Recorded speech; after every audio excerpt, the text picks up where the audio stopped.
প্রথম নবী আদম আলাইহিস সালাম সর্বপ্রথম তৈরি করা হলো। তৈরি করার পরে আল্লাহ সুবহানাহু ওয়া তাআলা আদমের ব্যাপারে পবিত্র আল কোরআনের ভিতরে বলছেন, ওয়া আল্লামা আদামাল আসমাআ কুল্লাহা সুম্মা আরাদাহুম আলাল মালাইকাতি ফাকালা আনবিউনি বিআসমাই হাউলাই ইন কুনতুম সাদিকিন। আল্লাহ তাআলা আদমকে ডেকে বলছেন, আদম, সারা পৃথিবীতে যা কিছু আছে সমস্ত কিছুর নাম তোমাকে আমি জানিয়ে দিলাম। এটার নাম মাইক, এটার নাম আদা, এটার নাম রসুন, এটার নাম গাছ, এর নাম মুরগি, এর নাম কলা, এর নাম আপেল, এর নাম আসমান, এর নাম জমিন।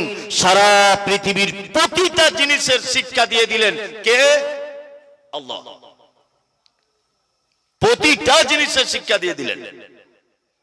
তার মানে পৃথিবীর প্রথম মানুষ আদম আলাইহিস সালাম, ওনাকেও প্রথমে শিক্ষা দেওয়া হয়েছে। আর তারপরে শেষ নবী বা রাসূল, ওনাকেও কি বলা হয়েছে?